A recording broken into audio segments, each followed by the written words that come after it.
할렐루야. 주님의 이름으로 환영합니다. 우리 다 함께 마음을 정돈하시고 거룩하신 하나님께 예배드리겠습니다. 기도하겠습니다.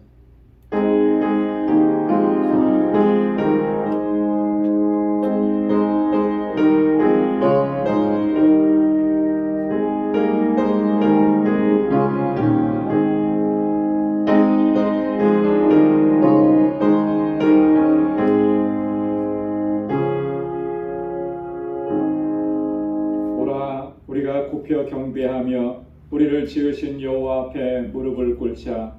대저 저는 우리 하나님이시요 우리는 그의 기르시는 백성이며 그 손의 양이라. 너희가 오늘날 그 음성 듣기를 원하노라. 오라 우리가 여호와께 노래하며 우리 구원의 반석을 향하여 즐거이 부르자. 우리가 감사함으로 그 앞에 나아가며 시로 그를 향하여 즐거이 부르자. 대저 여호와는 크신 하나님이시요 모든 신 위에 크신 왕이시로다. 아멘. 거룩하시고 자비로우신 여호와 하나님 아버지, 오늘도 주님의 거룩하신 보좌 앞으로 불러주셔서 이렇게 하나님을 경배하고 찬양하고 예배케 하시니 감사합니다. 날마다 분초마다 그 은혜와 능력의 손길로 우리를 붙잡아 주시고 이 험악한 시험과 유혹과 환난이 많은 이때를 넉넉히 믿음으로 승리케 하신 하나님 감사합니다. 모든 영광 주님께 올려드리는 이 시간 되도록 인도하여 주옵소서. 사모하는 마음으로 주 앞에 나아왔사오니 주의 예비하신 은혜와 평강으로 가득히 채워주시고 오늘 주님 앞에 드리는 이 예배 기뻐 흠양하여 주옵소서. 예수님의 이름으로 기원하옵나이다. 아멘. 전능하사 천지를 만드신 하나님 아버지를 내가 믿사오며 그 외아들 우리 주 예수 그리스도를 믿사오니 이는 성령으로 잉태하사 동정녀 마리아에게 나시고 본디오 빌라도에게 고난을 받으사 십자가에 못 박혀 죽으시고 장사한 지 사흘 만에 죽은 자 가운데서 다시 살아나시며 하늘에 오르사 전능하신 하나님 우편에 앉아 계시다가 저리로서 산 자와 죽은 자를 심판하러 오시리라. 성령을 믿사오며 거룩한 공예와 성도가 서로 교통하는 것과 죄를 사하여 주시는 것과 몸이 다시 사는 것과 영원히 사는 것을 믿사옵나이다. 아멘. 찬양으로 하나님께 영광 돌리겠습니다. 내가 만민 중에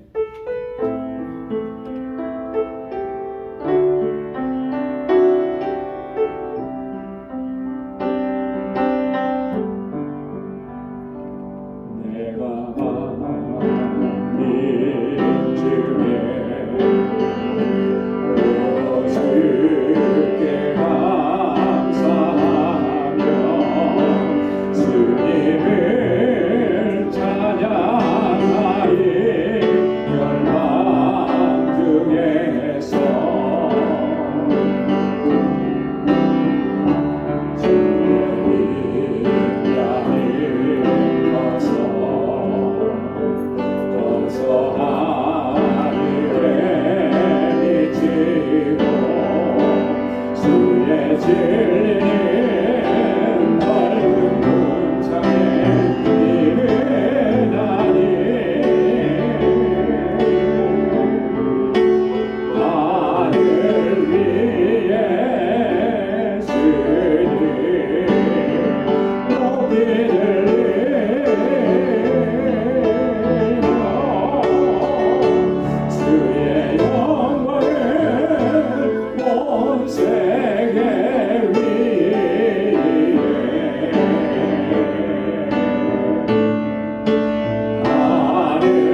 찬송하세 주가 구원하셨네 우리를 주께서 구했으니 예전에 행하던 악한 일과 주하고 더러운 모든 죄를 온전히 버렸네 찬송하세 찬송하세 주님 나를 구하셨네 찬송하세 찬송하세 주가 구원하셨네 나 지금 죄에서 사함받아 거룩한 백성이 되었으니 이 육신 장막을 벗을 때도 겁날 것 없겠네 찬송하세 찬송하세 주님 나를 구하셨네 찬송하세 찬송하세 주가 구원하셨네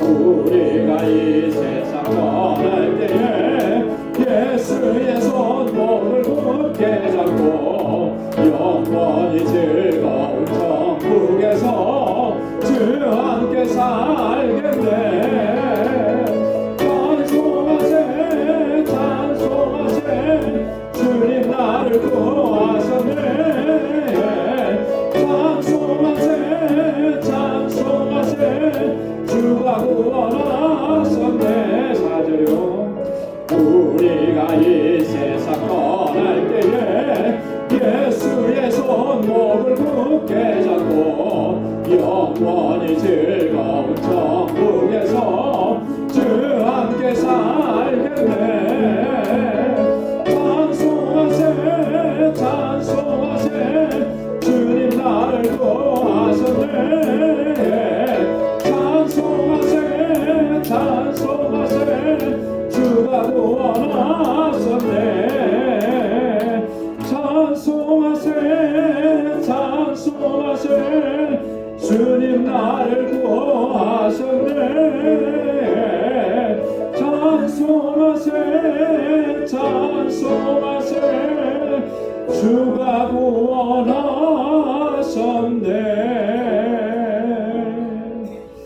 아멘 하나님의 은혜로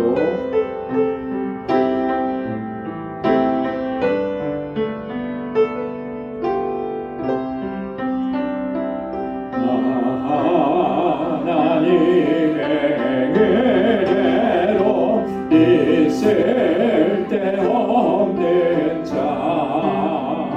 왜 구속하여 주는지 난 알 수 없도다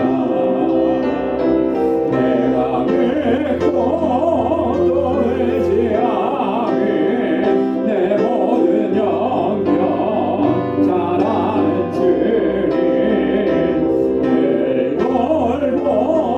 돌보아주실 것을 나는 확실히 아네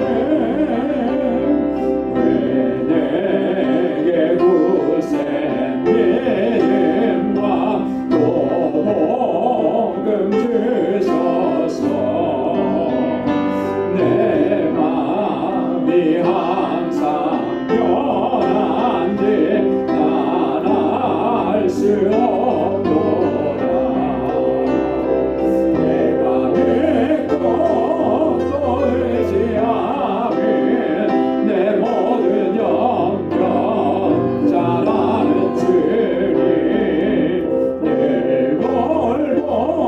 돌보아주실 것을 나는 확실히 아네 왜 내게서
오시는 그날까지, 우리를 부르시는 그날까지 이 은혜에 감사하며 늘 하나님을 찬양하며 살아가는 우리 모두가 되기를 소망합니다.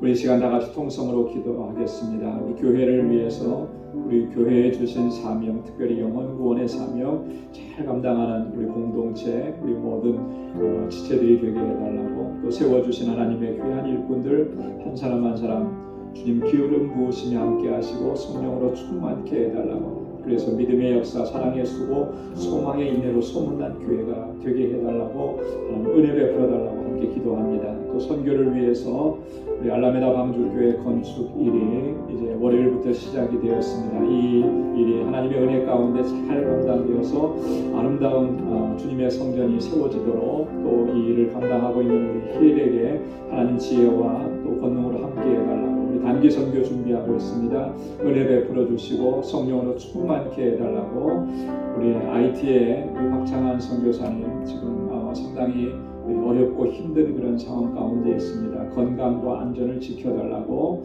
우리 주일학교와 유스그룹과 EM을 위해서, 우리 티처들과 전도사님 위해서 함께 기도해 주시고, 우리 환우들을 위해서, 우리 교우들을 위해서, 그리고 오늘 이 시간 가지고 나온 우리 간절한 기도의 제목 하나님 앞에 다 같이 통성으로 아뢰겠습니다. 거룩하신 아버지 하나님 감사합니다.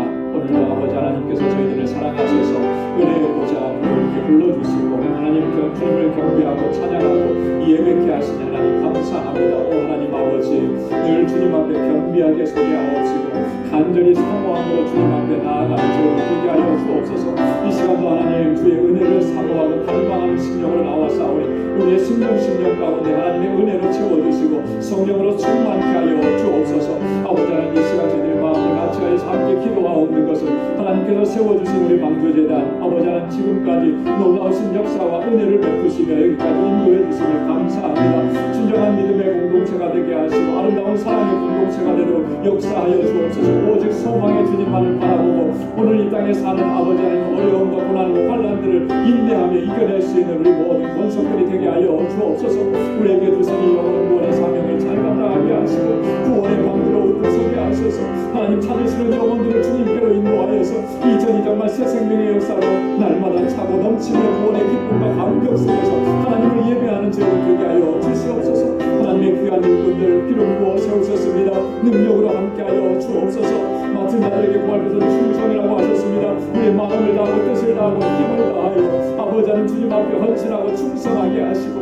그 충성과 헌신이 하나님 이 제단을 아름답게 세워가도록 역사하여 주시고 사랑하는 주의 종들 한 사람 한 사람 주께서 능력의 장중에 붙들어 주시고 주의 은혜로 가득히 채워 주옵소서. 오 하나님 아버지, 이곳에서 자라나는 우리 어린 신령들, 사랑하는 학생들, 청장년들 아버지 붙잡아 주시고 우리 유스그룹과 EM이 날로 부흥하게 하셔서 이 세대의 하나님의 귀한 일꾼들이 다 되게 하시며 저들을 위해서 수고하고 애쓰는 교사들과 우리 전도사님 늘 능력의 장중에 하나님 붙들어 주시고 은혜를 더하시고 권능으로 역사하여 주옵시고 저들의 수고와 헌신이 헛되지 아니하게 하시고 아름다운 열매로 풍성하게 맺혀지게 하시고 아버지 은총을 더하여 주옵소서.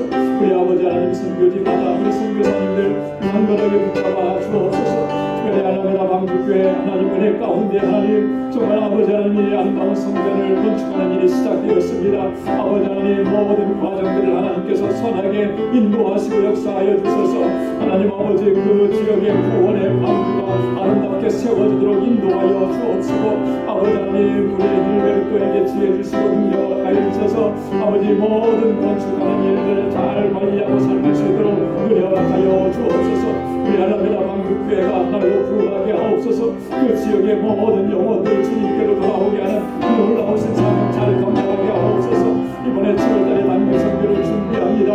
우리 14명의 우리 선교단원과 우리 아버지 두 분의 선교사님 함께 동역합니다. 아버지 하나님 저희들에게 먼저 하나님 뜨거운 열정을 허락하여 주시고 아버지 하나님 주님의 마음으로 채워주시고 성령으로 충만하게 하여 주옵소서. 모든 선교단원들이 한 마음과 한 뜻이 되게 하시고 우리 모든 방주교회가 한 마음과 한 뜻이 되게 하여 주옵소서. 오직 하나님께 영광 돌리는 귀한 아버지 선교가 되도록 인도하여 주옵소서. 또 하나님 아버지 우리 사랑하는 권속들 아버지 하나님께서 그 가정의 평강을 더하시고 하는 모든 일들을 복되게 하소서. 아버지 복의 근원된 삶을 살게 하옵소서. 육신의 연약함이 있습니다. 주님의 손으로 만져주시고 성령의 불로 치료하여 주시고 온전하게 회복시켜 주시고 아버지 영과 육에 강건하게 하소서. 더욱더 주님 앞에 아버지는 귀한 일꾼으로 쓰임받는 죄종들이 다 되게 하옵소서. 모든 염려와 근심 걱정 아버지 하나님 마음에 품고 살아가지 않게 하시고 하나님 앞에 다 나와서 내어놓게 하옵소서. 우리 공동체가 정말 말씀 안에 든든하게 서가게 하시고 아버지들 깨어서 기도하게 하시고 항상 주님과 동행하는 하나님의 백성들이 다 되게 하여 주시옵소서. 오늘도 하나님 주의 말씀 앞에 세워주심을 감사합니다. 우리의 마음밭을 옥토와 같게 하시고 아버지 하나님 주의 말씀이 내 심령 가운데 떨어져 30배 60배 100배의 결실을 맺게 하여 주옵시고 주님 앞에 결단하는 은혜의 시간이 되도록 이 시간도 함께하여 주옵소서. 모든 감사와 영광 아버지 앞에 올려드립니다. 예수님의 이름으로 간절히 기도드리옵나이다. 아멘. 아멘. 할렐루야. 선한 응답을 허락해 주실 줄로 믿습니다. 이 시간에 하나님 말씀 묵상하겠습니다. 오늘 묵상할 하나님 말씀은 갈라디아서 6장 1절에서 5절까지 말씀입니다. 갈라디아서 6장 1절에서 5절까지 말씀 한 절씩 기도하겠습니다. 형제들아, 사람이 만일 무슨 범죄한 일이 드러나거든 신령한 너희는 온유한 심령으로 그러한 자를 바로잡고 내 자신을 돌아보라. 너도 시험을 받을까 두려워하라.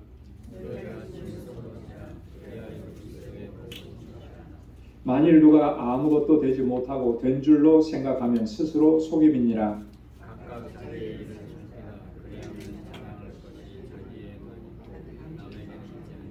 다 함께요. 각각 자기의 짐을 질 것임이니라. 아멘.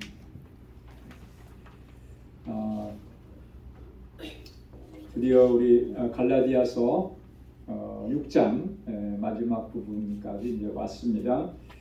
우리 지난주에 저희가 한 주 쉬었기 때문에 그 전전주에 우리가 함께 묵상했던 내용이죠. 갈라디아서 5장 16절부터 26절. 여러분 여기서 바울이 무엇을 권고했냐면 성령을 쫓아 행하라 이렇게 권고했습니다. 여러분 우리는 성령의 사람들 아니에요, 그죠? 우리를 구원하실 때 성령께서 우리 안에 찾아와 주셔서 믿음을 주셨고 또 우리가 예수를 믿는다고 고백하고 주님 앞에 나오면서 성령께서 우리를 충만하게 덮어주셨고 그리고 우리의 삶을 인도해 주셨습니다. 그래서 예수를 주로 고백하는 사람들은 다 성령의 사람들이에요. 그러나 여전히 육신을 입고 살아가고 그 육신의 한계를 가지고 있기 때문에 우리 속에는 또 육적인 것들이 존재한다라고 하는 거죠. 그래서 항상 이 싸움이 있는 거예요. 그래서 바울이 그 얘기를 했습니다. 그래서 육체의 소욕은 성령을 거스리고 육체의 소욕을 따라가려고 막 애를 쓰고 그걸 쫓아가면 성령의 소욕을 거스리는 거예요. 그래서 우리 안에 있는 성령께서 그런 표현을 썼더라고요. 슬퍼하신다라고 합니다. 그죠? 네. 슬퍼하시는 거죠. 성령의 사람인데 하나님의 아들, 하나님의 딸들인데 자꾸 육적인 것을 쫓아가니까 그건 성령을 거스리는 거잖아요. 하나님께서 얼마나 슬퍼하실까. 성령의 소욕은 육체를 거스리는 겁니다. 그래서 성령을 쫓아가고 내가 성령의 충만함을 갈망하고 성령의 뜻대로 살아가려고 힘쓰면 이 육체의 이 욕구들이 나를 범접하지 못하는 거예요.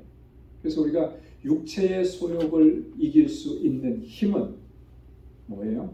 성령으로 충만해지는 거죠. 육체의 정욕을 이길 힘은 뭐라 그랬어요? 찬송가에는 보혈의 능력, 그죠? 주님의 보혈이.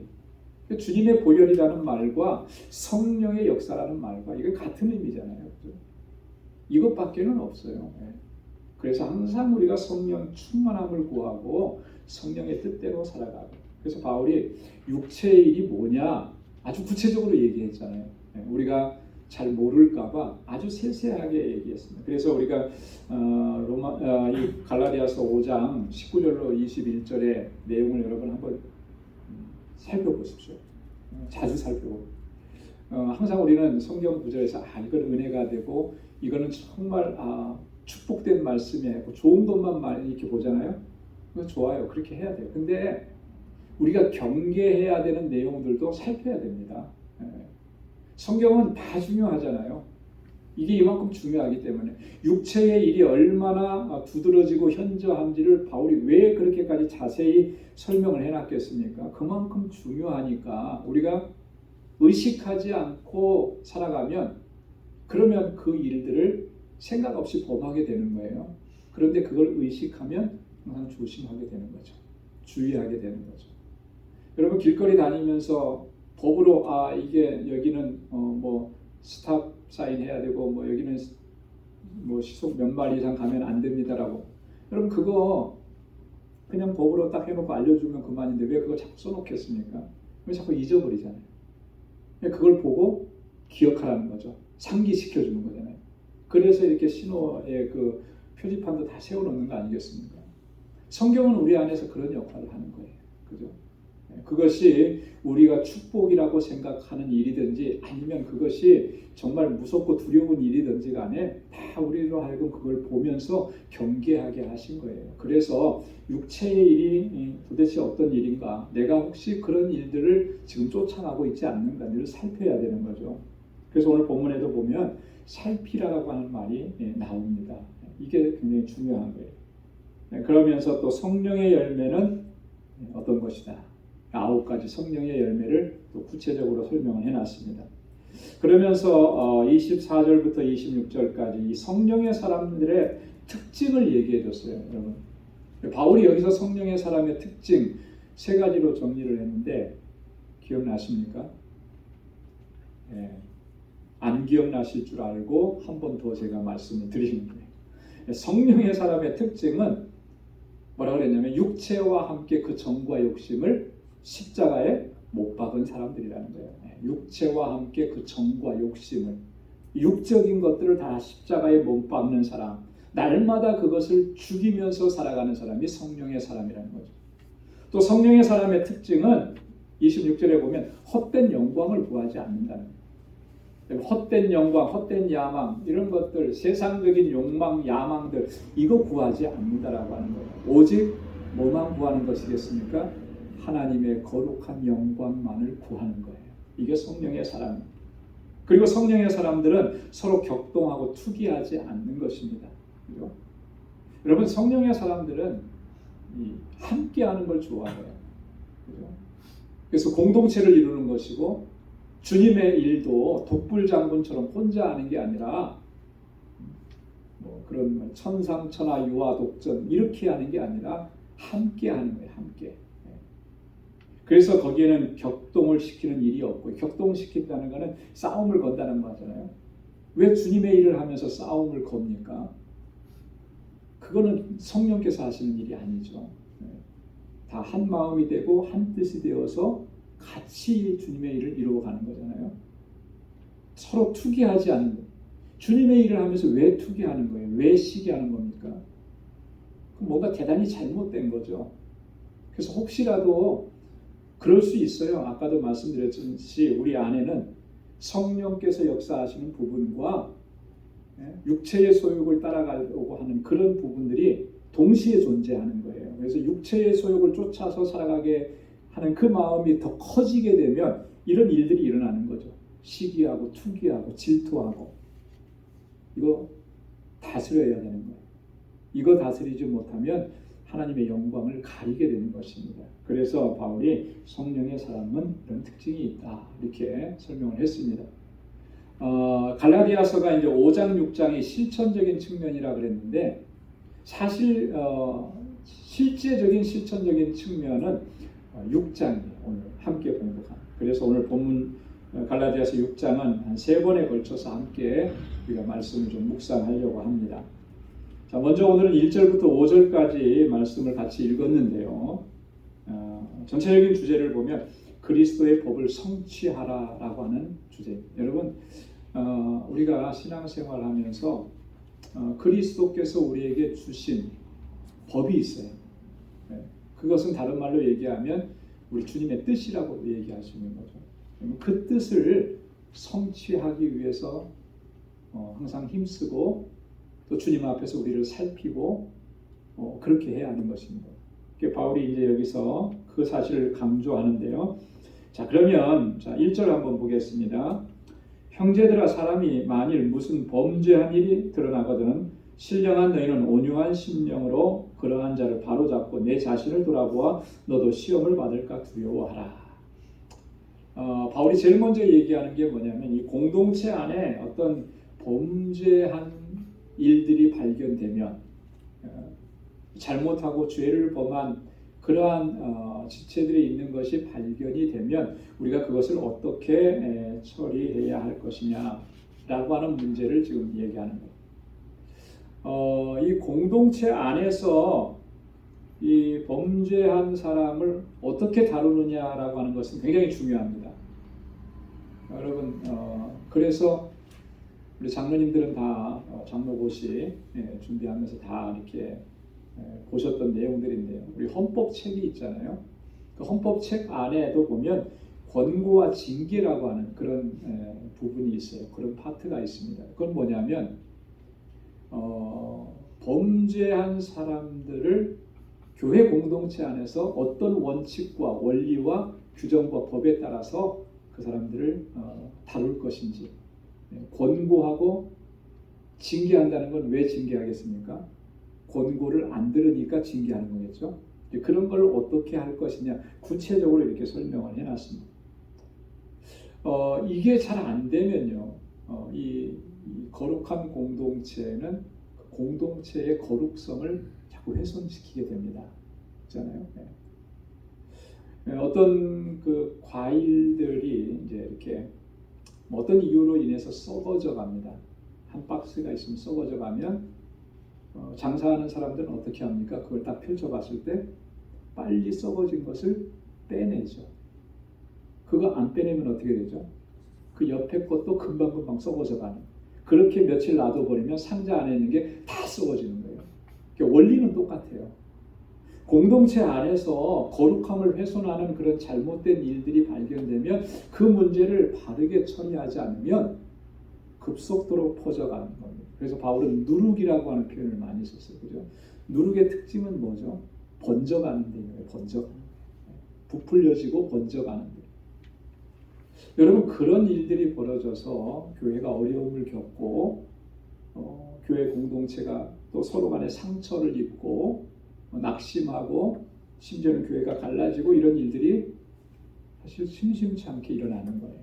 그래서 이게 굉장히 중요한 일입니다. 그래서 바울이 이 갈라디아 교회 성도들을 향해서도 그 부분을 어떻게 지혜롭게 잘 할 것이냐. 먼저는 여기가 이 신령한 너희는 이라고 표현을 합니다. 이 신령하다라고 하는 말을 썼잖아요.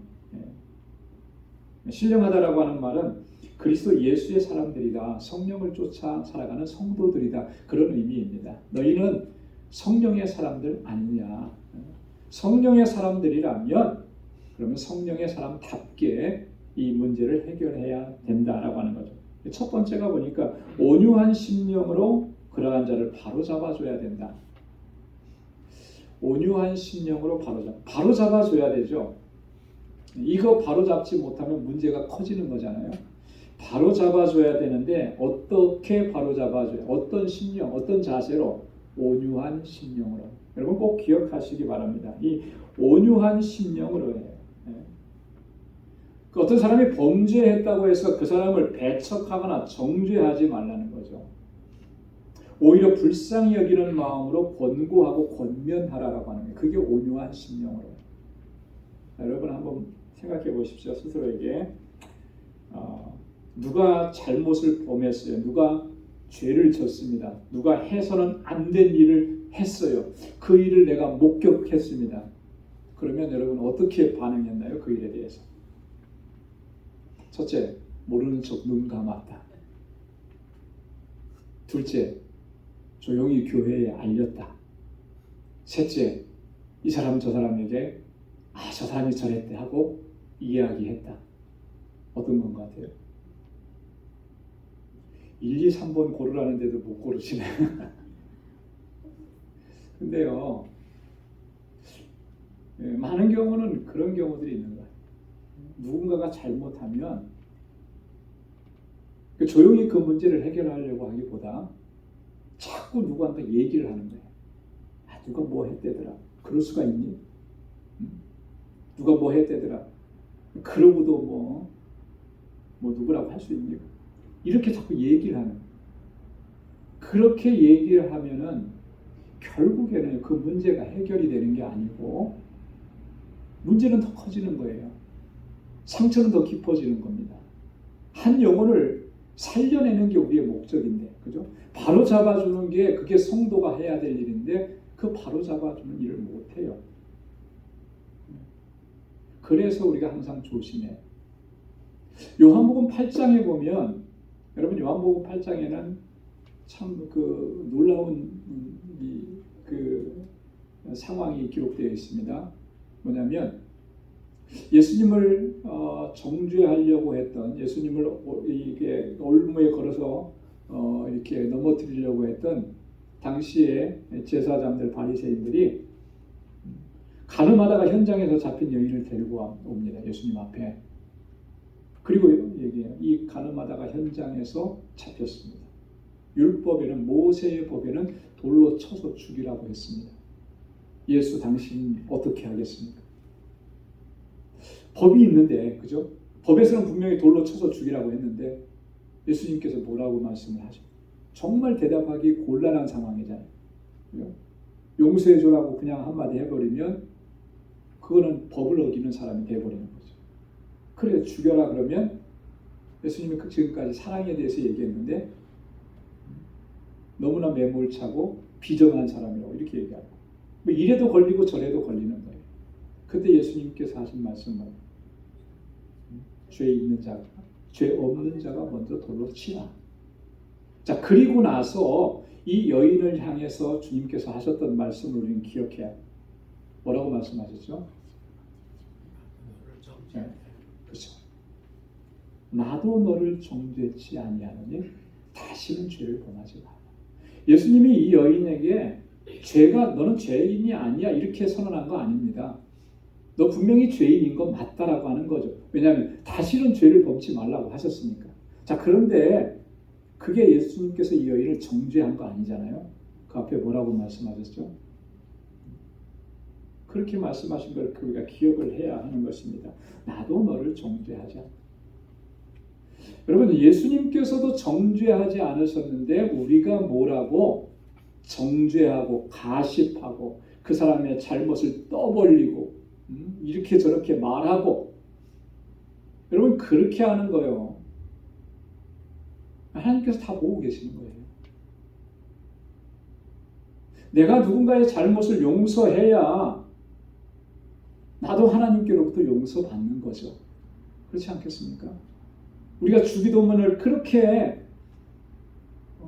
많이 주기도문을 외우고 주기도문으로 기도하고 하는데, 그러면서도 나는 누구를 용서하지 못하고 정죄하고 비판하고 판단해요. 그러면 주님의 용서가 내게 임하겠습니까? 아니죠. 우리가 기억해야 돼요. 주님도 정죄하지 않았어요. 근데 내가 뭐라고 정죄합니까? 주님도 그 사람을 비판하지 않았습니까? 판단하지 않았습니다. 다시는 죄를 짓지 말라고 권고하신 거예요. 그런데 내가 뭐라고 그렇게 할 수 있겠어요? 바울이 그런 의미를 담아서 여기서 얘기하는 거예요. 온유한 심령으로 그를 바로잡아줘라. 바로잡아줘. 여러분, 우리 공동체 안에 그런 일들을 보게 되면 오늘 이 말씀을 꼭 기억하고 정말 그를 불쌍히 여기고 긍휼히 여기는 마음으로 그를 위해서 기도해주고 권고하고 바로 잡아주려고 그렇게 힘쓰는 우리 모두가 될 수 있기를 소망합니다. 그리고 또 하나 해야 될 게 뭐냐면 내 자신을 돌아보라 그랬어요. 내 자신을. 너 자신을 알라. 누가 그랬죠? 소크라테스가 그래요. 내 자신을 알라. 그랬더니 어떤 사람이 또 그걸 패러디해요. 내 꼬라지를 알라. 뭐 이런 표현을 썼더라고요. 네가 어떤 모습인지 너 자신을 좀 봐라. 네 얼굴에는 온통 먹칠이 칠해져 있는데 그건 모르고 남을 비판하고 정죄하고 판단하려고 하느냐. 그런 얘기잖아요. 자기를 살피라는 얘기잖아요. 나 자신을 먼저 살펴야 돼요. 그런 일을 보게 되면 내가 혹시라도 그런 일을 하지 않나. 너도 시험을 받을까 두려워하라 그러죠. 너도 시험을 받을까 두려워하라. 이 말은요, 너도 똑같은 사람이다. 너도 똑같이 연약한 사람이다라고 하는 거예요. 너도 똑같이 유혹을 받고 너도 똑같이 시험을 받을 수 있는 충분한 그런 상황의 사람이다라고 하는 거죠. 단지 네가 그 자리에 없었을 뿐이라는 거예요. 만약에 똑같은 상황이 되었다면 너도 똑같이 그런 일을 저질렀을 것이다. 여러분, 마귀가 시험하는 거는 사람 가려가면서 시험합니까? 안 그렇거든요. 목사니까 시험 안 하고, 그랬으면 목사로서 넘어지는 사람이 없었어야 되겠죠. 근데 목사인데 넘어지는 사람이 얼마나 많아요. 그죠? 성직자인데 넘어지는 사람이 얼마나 많아요.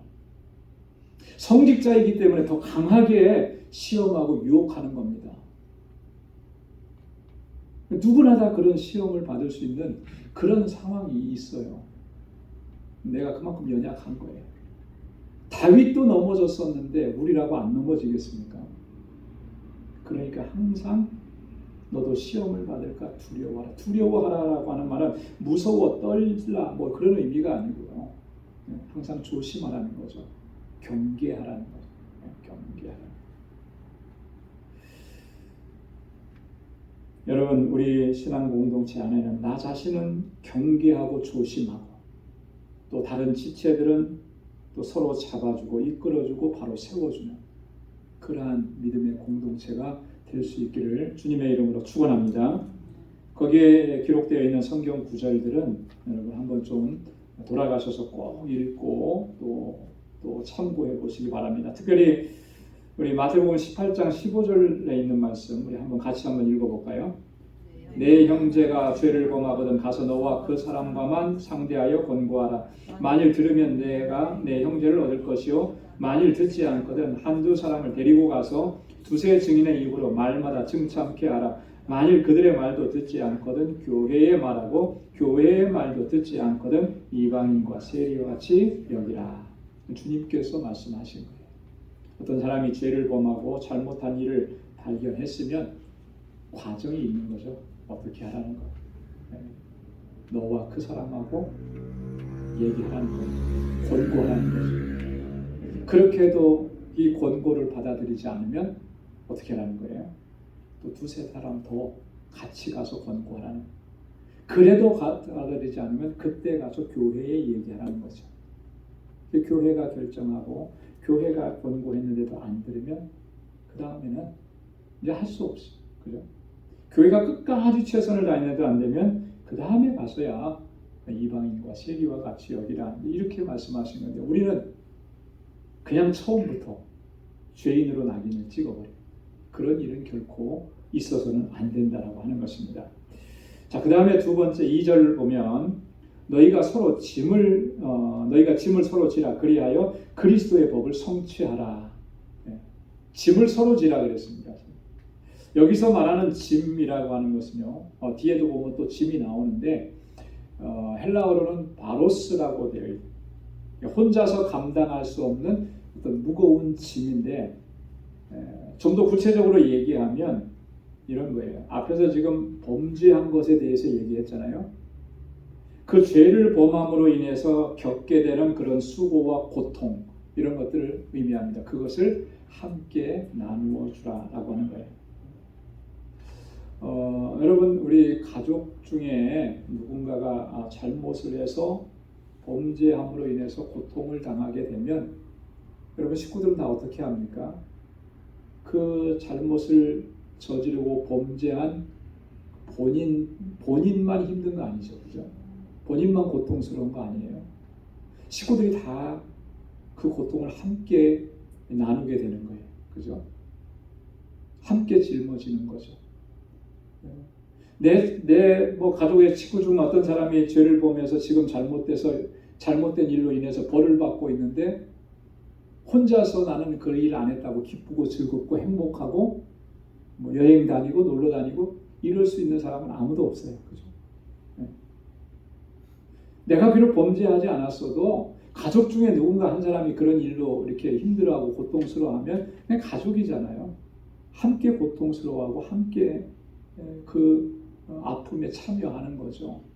그게 너희가 짐을 서로 지라라고 하는 그런 의미입니다. 함께 그 짐을 나누라. 그렇게 하면 그게 곧 뭐를 이룬다 그랬습니까? 그리스도의 법을 이루는 것이다. 여러분, 그리스도의 법이라는 게 여기서 뭘 의미하는 거겠습니까? 주님께서 주신 법, 주님의 계명, 뭐죠? 사랑이잖아요. 그죠? 내가 새 계명을 너희에게 주노니 너희가 어떻게 하라고요? 서로 사랑하라. 서로 사랑하라. 그게 주님의 법이에요. 어떤 율법, 어떤 계명 이런 게 아니라 주님께서 우리에게 주신 새 계명, 서로 사랑하라고 하는 그것을 성취하는 길이다라고 하는 거죠. 그래서 여러분, 우리가 다른 지체들, 성도는요, 다른 지체들을 내 가족으로 생각을 해야 되는 거예요. 공동체 안에서. 그렇지 않아요? 그래서 서로 권면하고, 잘못된 일이 있으면 권고하고 권면하고, 또 용서하고 용납하고, 용서하고 용납해 줘야 되잖아요. 그리고 그 어려운 형편들 왜 그렇게 되었을지 살피고, 뭔가 이유가 있으니까 그런 일이 벌어졌지 않았겠느냐. 그죠? 괜히 이유 없이 그런 일들이 생기는 거 아니잖아요. 뭔가 정말 딱한 사정이 있고 어쩔 수 없는 사정이 있어서 그런 일들이 일어났을 텐데 그거 살피고 그리고 그것을 같이 나누어야 된다라고 하는 거죠. 그게 그리스도의 법을 성취하는 구체적인 방법들인 거예요. 여러분 한번 따라서 해보시기 바랍니다. 권면하라. 용서하라. 살피라. 나누라. 이 네 가지를 꼭 한번 기억하시기 바랍니다.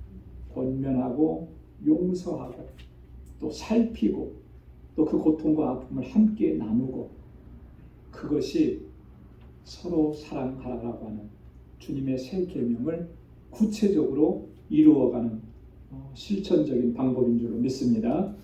자, 그 다음에 3절 보면 만일 누가 아무것도 되지 못하고 된 줄로 생각하면 스스로 속임이니라. 아주 중요한 말씀이에요. 아무것도 되지 못하고 된 줄로 생각하면, 여러분 되지 못했는데 된 줄로 생각하는 거, 이거를 두 자로 말하면 뭐라 그래요? 이거를 아닌데 긴 것처럼 하는 거, 착각이라고 그래요. 착각, 그죠? 네, 착각. 두 자로 줄이면 착각인 거예요. 그거는 스스로 속이는 것이다. 이렇게 스스로 속이는. 여러분 이 말씀은요, 자기 스스로가 정말 대단한 존재라고 착각하는 사람들, 그리고 마치 자기가 높은 위치에 올라와 있다고 해서 교만해지는 이런 사람들에 대한 풍자적인 표현인 것입니다. 마음이 높아지고 교만해진 사람들의 특징을 보면 자기가 스스로가 선하다고 생각해요. 그죠? 나는 다 잘했고, 나는 아무 잘못 없고, 나는 문제가 없고. 여러분 이렇게 생각하는 것만큼 어리석고 또 위험한 일은 없는 거예요. 여러분 어떻습니까? 이 세상에 완전한 사람이 있을까요? 없죠.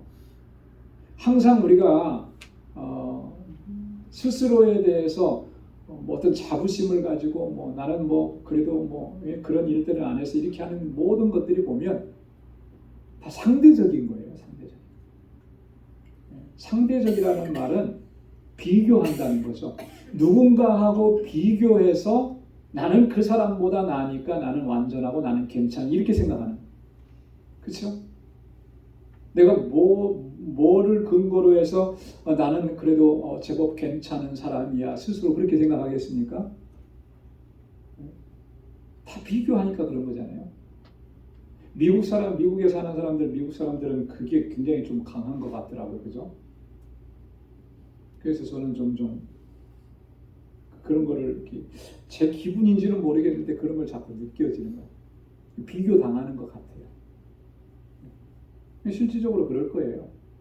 미국 사람들이 우리처럼 이렇게 이민자로 와 있는 사람들을 비교해서, 그죠? 본인들의 우월감 이런 것들. 만약에 이 땅에 우리 다른 이민 온 사람들이 한 사람도 없다면 지금처럼 이렇게 그렇게 뭐 인종을 차별하고 이런 일들이 있었을까? 그런 거 없었을 것 같아요. 들어와 있으니까 비교가 되니까, 그리고 자신들은 그것보다 저런 다른 민족들보다 다른 사람들보다 월등하다고 비교해서 생각하니까 그게 차별이라는 거, 인종차별이라는 이렇게 자꾸 생겨나는 거 아니겠어요? 신앙생활 하면서도 우리가 그렇게 되는 경향들이 다분히 있는 거예요. 이거 경계해야 된다. 이거 정말 조심해야 된다. 이것처럼 위험한 게 없는 거예요. 내가 누군가하고 비교해가지고 그래도 나는 괜찮아. 아무것도 되지 못했는데 된 줄로 생각해. 그 스스로 속이는 거라고. 스스로 속이는 거. 여러분, 성경을 보면 정말 가장 많이 경계하는 것 중에 하나가 뭐냐면 교만에 대해서 경계를 많이 해요. 교만. 아주 엄격하고 진중하게 교만에 대해서 강조하고 경고하고 경계하라고 말씀합니다. 잠언 16장 18절에 보면 교만은 패망의 선봉이요 거만한 마음은 넘어짐의 앞잡이라. 야고보서 4장 6절에 보면 그러나 더욱 큰 은혜를 주시나니 그러므로 일렀을 때 하나님이 교만한 자를 물리치시고 겸손한 자에게 은혜를 주신다 하였니. 베드로전서 5장 5절도요. 다 함께요. 젊은 자들아 이와 같이 장로들에게 순복하고 다 서로 겸손으로 허리를 동이라. 하나님이 교만한 자를 대적하실 때 겸손한 자들에게는 은혜를 주시느니라. 아멘. 여러분, 이거 변함없는 진리고 하나님의 원칙입니다. 하나님은 교만한 자는 물리치시는 거예요. 이 높아진 마음과 교만함으로 하나님 앞에 설 수 있는 사람은 아무도 없어요. 그런데 참 이게 정말 위험한 게요. 이 높아지는 마음은요, 순식간이에요. 그죠? 아까도 말씀드렸죠. 우리는 뭘 잘하느냐면 무의식 중에도 비교를 참 잘해요. 그죠? 누군가하고 비교하고 뭐하고 비교하고. 그래서 비교해서 조금 나으면 마음이 우쭐해지고, 비교했는데 내가 좀 못하면 의기소침해지고 내가 작아지는 것 같고.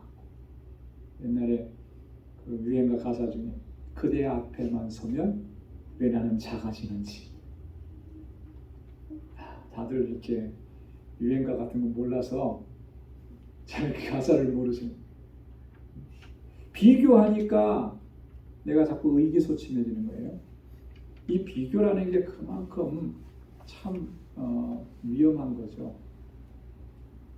비교해서 내가 의기소침해지면 뭐 그런 거는 좀 그럴 수 있다고 쳐요.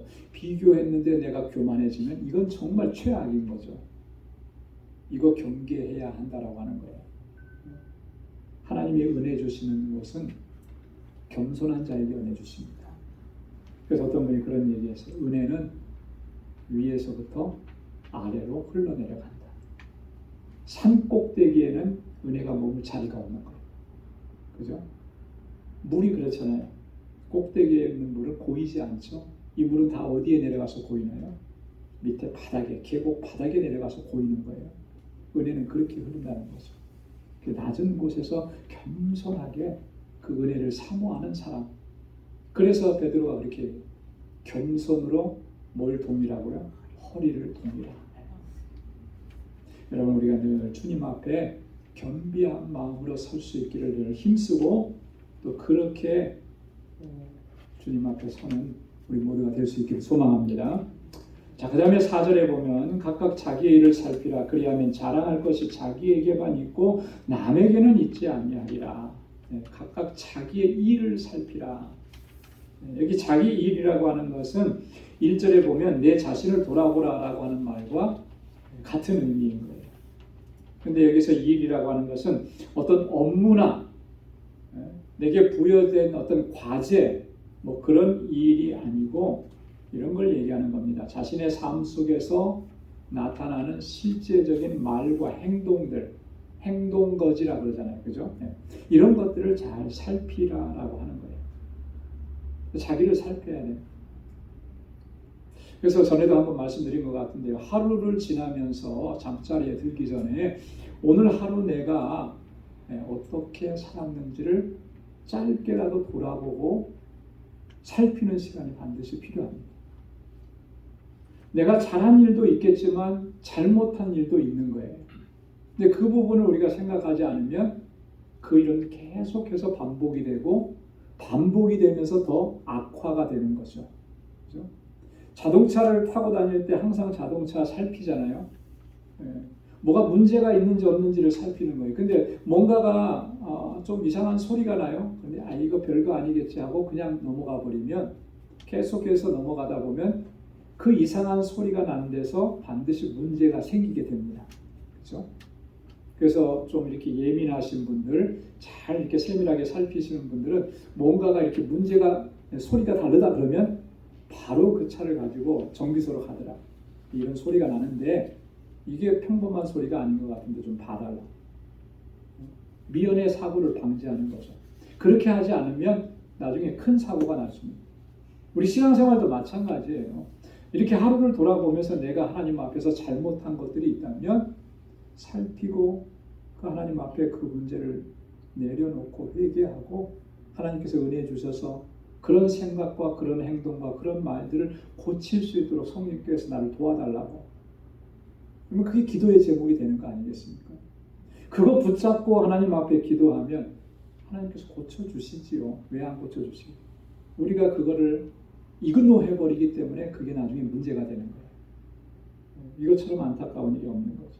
자기를 살피는 일이 정말 중요한 겁니다. 고린도전서 11장 28절 29절에 사도 바울이 주님께서 제정하신 이 성만찬에 참여하는 사람들 어떻게 해야 하는지를 이야기하면서 이렇게 했습니다. 사람이 자기를 살피고 그 후에야 이 떡을 먹고 이 잔을 마실지니 주의 몸을 분별치 못하고 먹고 마시는 자는 자기의 죄를 먹고 마시는 것이니라. 자기를 살피라는 자기. 이 살피라라고 하는 말은 이 헬라어 원어는 거기서 나왔다 그래요. 뭐냐면 금을 채취하는 데서 금을 채취하는 사람을 뭐라 그러죠? 잘 모르겠어요. 근데 금을 채취하는 사람이 금을 채취할 때 얼마나 신중하게 조심해서 주의해서 금을 채취하느냐. 그 모습을 보고 그 행동에서 이 살피라라고 하는 헬라어 원어가 나왔다 그래요. 그 한 번은 제가 TV에서 금을 채취하는 사람의 모습을 봤어요. 근데 금이요, 뭐 이렇게 덩어리로 나오는 줄 알았거든요. 근데 그렇지 않더라고요, 그죠? 돌 사이에 껴 있어가지고 그걸 깨트려가지고 물로 흘려내고 그리고 몇 번에 몇 시간에 걸친 과정을 해서 정말 그 눈에 보일 동 말동한 그런 정도의 양의 금을 채취하더라고요. 그러니까 그 세밀하게 살피지 않으면 그 다 흘려보내는 거죠. 그런 것처럼 우리 자신을 살피라는 건 내 안에 참과 거짓을 엄격하게 살피라는 거예요.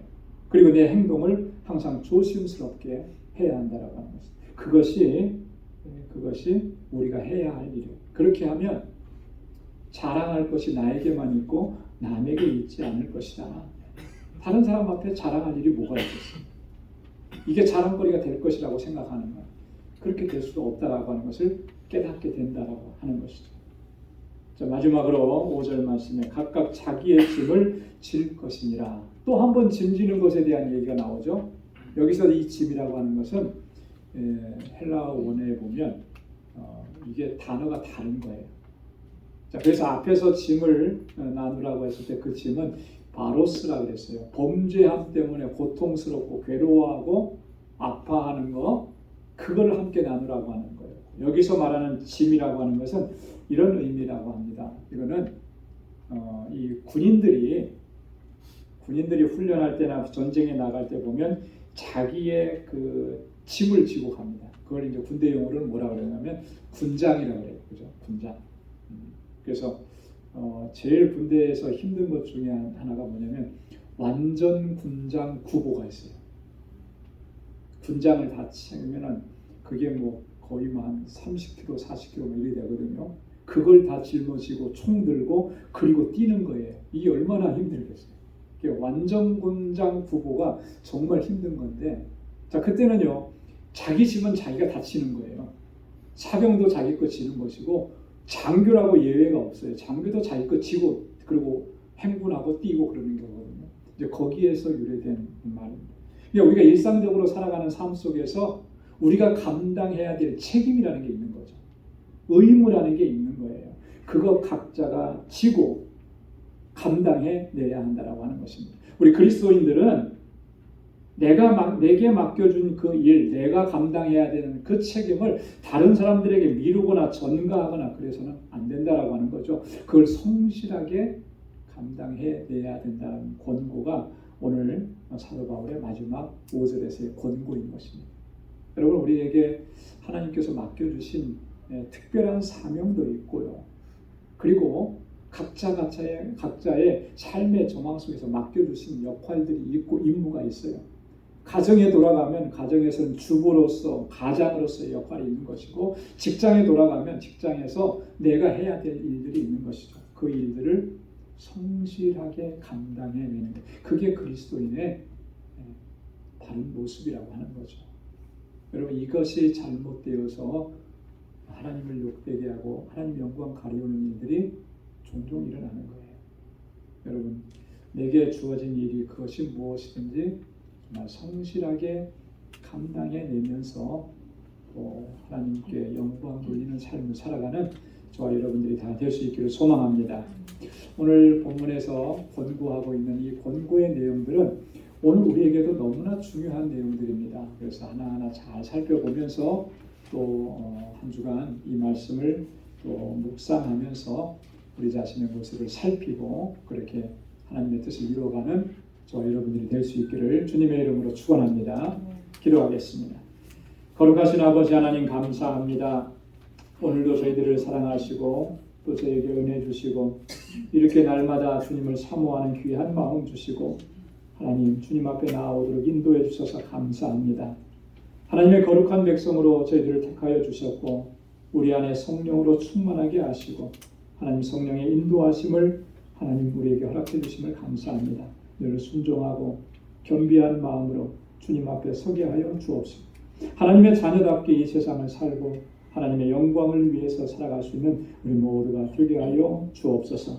하나님, 우리 광주의 권속들의 삶을 눈동자와 같이 지켜주시고 한 사람도 이 믿음의 길에서 하나님 낙오자가 없게 하시고 믿음으로 승리하는 주의 백성들이 다 되게 하여 주옵소서.